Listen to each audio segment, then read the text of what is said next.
সুপ্রভাত সুপ্রভাত বন্ধুরা এবং সবাইকে আমাদের চ্যানেল উই3 লিভ ফ্রিতে স্বাগত। দার্জিলিংয়ে আমরা ছিলাম নাভা হোমস্টে, যেটা আপনার অবস্থিত হচ্ছে ঘুমে, ঠিক আপনার বাতাসিয়া লুপ এবং ঘুম মনেস্টরির মধ্যেখানে।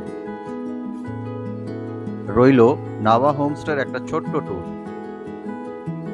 এই হচ্ছে ঘুম দার্জিলিং এর রাস্তা, এই হচ্ছে পার্কিং, দেখতেই পাচ্ছেন আমাদের নেক্সন দাঁড়িয়ে আছে।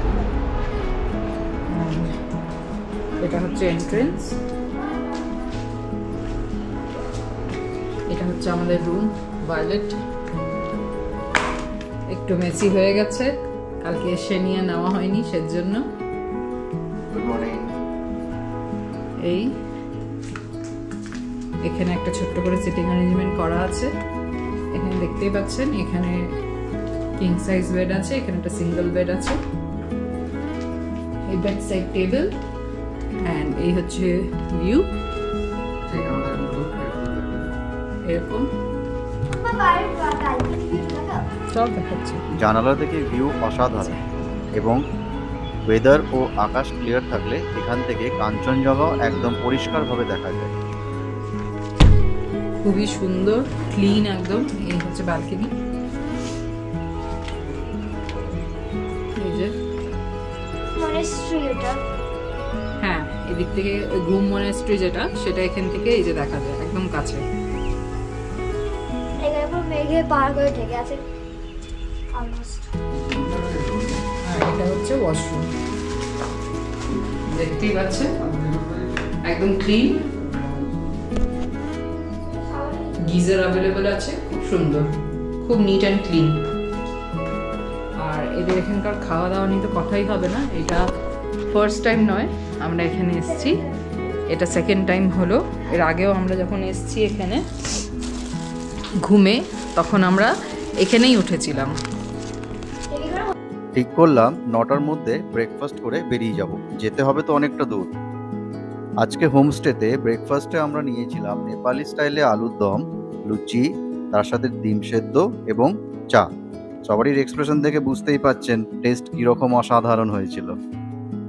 সেই মতো ব্রেকফাস্ট করে এবারের মতো নাভা হোমস্টেকে বিদায় জানিয়ে আমরা বেরিয়ে পড়লাম।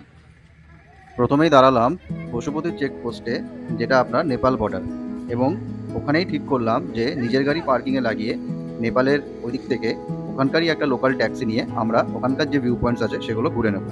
কারণ নিজের গাড়ি নিয়ে নেপালে গেলে পারমিট করাবার যা প্রসেস দেখলাম, সেটাতে প্রায় 1.5 থেকে 2 ঘন্টা লেগে যাবে। আপনারা চাইলে নিজের গাড়ি নিয়েও ঘুরে আসতে পারেন। পেপার ওয়ার্কস করতে প্রায় লাগবে আপনার 800 টাকার মতন। আমরা ওখানকার লোকাল ট্যাক্সি নিলাম, যেটা আমাদের 5 পয়েন্টস ঘোরাতে নিয়েছিল 1600 টাকার মতন। নেপাল ট্যুরে 5টা ভিউ পয়েন্টের মধ্যে যথাক্রমে ছিল Nepal Buddha park, Nepal skywalk, canyon view point এবং টি গার্ডেন, পশুপতি মার্কেট এবং পশুপতি মন্দির। এবং এই ট্যুরটা করতে আমাদের লেগেছিল প্রায় 2.5 ঘন্টার মতো। তারপরে ট্যাক্সি আমাদেরকে আবার বর্ডারে এসে নামিয়ে দেয়। বুদ্ধা পার্কে খানিকক্ষণ সময় কাটিয়ে আমরা বেরিয়ে পড়লাম আমাদের দ্বিতীয় গন্তব্য নেপাল স্কাইওয়াকের উদ্দেশ্যে। জায়গাটা এতটাই সুন্দর, উঠে যেতে কিছুতেই মন চাইছিল না। স্কাইওয়াক জায়গাটাও অসাধারণ, তার উপর হাতের নাগালে মাঝে মধ্যেই মেঘ চলে আসাতে যেন মনে হচ্ছিল পুরো ভূস্বর্গ। নেপাল স্কাইওয়াকে দোলনারও ব্যবস্থা আছে, যেটাকে বলে সুইং অ্যাট ইনফিনিটি। তা আমাদের নেপাল স্কাইওয়াকে এন্ট্রি ফি লেগেছিল পার হেড 100 টাকা করে, এবং 2 রকমের সুইং আছে, একটা হচ্ছে সিঙ্গেল সুইং, একটা হচ্ছে ফ্যামিলি সুইং। সিঙ্গেল সুইংয়ে চেপেছিল বন্নি আর ভাগ্নি, আর ফ্যামিলি সুইংয়ে, যেটাতে 3 জন আমরা চেপেছিলাম, আমি, ডুরকু আর দিদি, আমরা করেছিলাম ফ্যামিলি সুইংটাতে। সুইংয়ে চাপার অভিজ্ঞতাও দারুণ। পরে বন্নিকে জিজ্ঞেস করেছিলাম কীরকম লাগলো, বলল মজা তো দারুণ লেগেছে, তার সঙ্গে চাপার সময় নাকি একটুখানি ভয় ভয়ও লাগছিল। শেষে একটা কথাই বলল, ডরকে আগে জিত হয়। Single swing 100 rupees per head এবং ফ্যামিলি সুইং 180 একবারের জন্য। স্কাইওয়াকে বেশ কিছুক্ষণ সময় কাটাবার পর, কিছু ফটো সেশন করার পর আমরা আমাদের নেক্সট গন্তব্য খানিয়াম টি গার্ডেন এবং ভিউ পয়েন্টের উদ্দেশ্যে রওনা দিলাম। খানিয়াম টি গার্ডেনে ট্র্যাডিশনাল অ্যাটায়ারে ফটোশ্যুট করতে করতে ঘড়ির কাঁটা যে ঘোড়ার মতো দৌড়চ্ছে তার টেরই পাইনি। হঠাৎ করে দেখি ঘড়িতে প্রায় 2টো বেজে গেছে। না আমাদের হয়েছে লাঞ্চ, যেতে হবে অনেকটা দূর। তা ঠিক করলাম এবারে এখান থেকে আমাদের যাওয়া যাক। অন দি ওয়ে আমরা দেখলাম পশুপতি মার্কেট, তার সঙ্গে পশুপতি মন্দির, এবং আলটিমেটলি এগুলো সব দেখার পরে আমাদেরকে আমাদের ড্রাইভার আবার পশুপতি চেকপোস্ট, যেটা হচ্ছে বর্ডার, সেখানে ড্রপ করলো। পার্কিং থেকে গাড়ি নিয়ে আমরা আবার রওনা দিলাম। তখন বেজে গেছে প্রায় 3টে। ঠিক করলাম আগে মিরিক যাব, তারপরে সেখান থেকে আরও কিছু যাওয়া যায় কিনা সেখান থেকে ডিসিশন নেব। তা আমাদের মিরিক পৌঁছতে পৌঁছতে বেজে গেছিল বিকেল 5:30 এবং পেয়ে গেছিল সবারই প্রচণ্ড খিদে। আগে গিয়েই সেখানে আমরা বসে গেলাম লাঞ্চ করতে।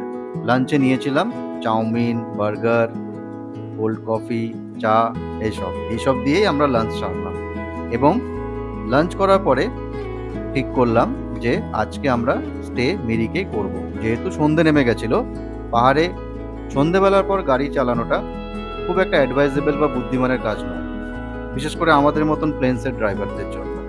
তো তাই আমরা ঠিক করলাম মিরিকে আমরা নাইট স্টে করব। মিরিকে আমরা ছিলাম একদম ঠিক মিরিক লেকের পাশেই হোটেল প্রধানে। নিয়েছিলাম একটা 4 বেডের রুম, পড়েছিল ₹2000। হোটেলে চেক ইন করে ফ্রেশ হয়ে বেরিয়ে পড়লাম মিরিক লেকটার আশেপাশেটা ঘুরে বেড়াবার জন্য।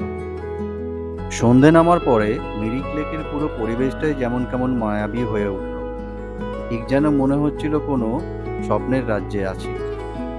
রাত্রেবেলায় হোটেলের রুমেই ডিনার আনিয়ে তাড়াতাড়ি খেয়ে সবাই শুয়ে পড়লাম।